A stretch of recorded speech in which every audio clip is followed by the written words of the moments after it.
Bonjour à toi. Aujourd'hui, j'ai décidé de te parler d'un livre que je viens tout juste de finir qui s'appelle Disruption de Stéphane Maillard. Dans ce livre, il parle de différents principes de fonctionnement des GAFA. Les GAFA, c'est Google, Amazon, Facebook, Apple. Ce sont toutes des entreprises disruptives et elles utilisent 4 grands principes que j'aimerais t'énoncer aujourd'hui. Avant d'aller plus loin, qu'est-ce que la disruption? En fait, c'est le bouleversement des règles d'un marché. L'exemple le plus connu, c'est Kodak. Lorsque nous sommes passés de photos en format papier aux photos en format numérique, le marché a été totalement disrupté.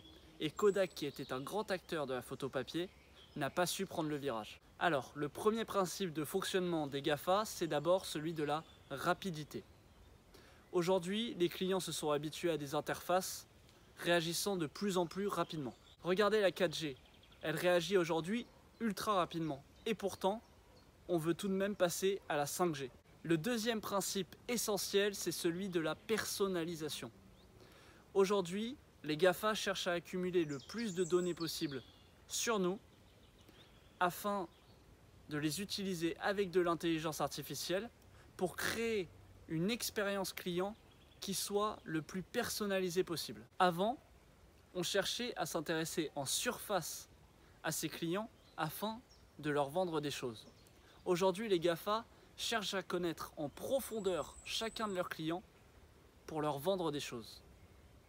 L'exemple le plus frappant pour moi dans ce livre, c'est celui de Jeff Bezos, le PDG d'Amazon, qui demande à tous ses collaborateurs lorsqu'ils font une réunion de mettre au bout de la table une chaise vide qui représente le client et qu'il désigne comme la personne la plus importante de la salle. Le troisième grand principe, c'est celui de la prise de risque.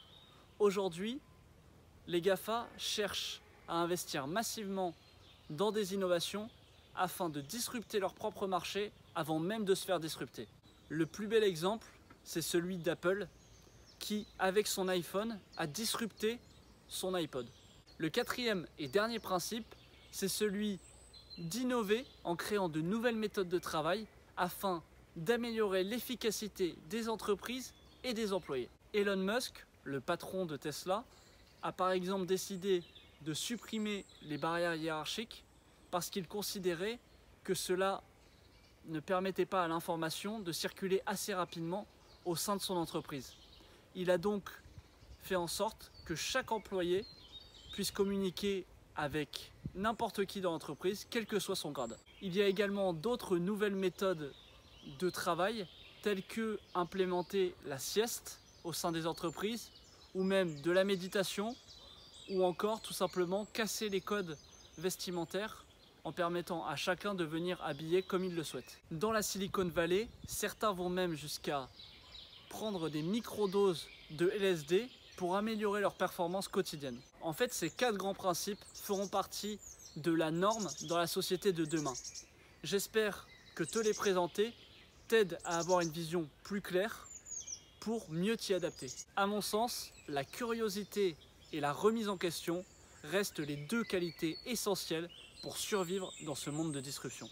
Je t'invite donc à lire ce livre qui s'appelle Disruption de Stéphane Maillard et de manière générale à te renseigner sur les nouvelles innovations et les nouvelles méthodes de travail qui existent. C'est tout pour moi et je te dis à bientôt.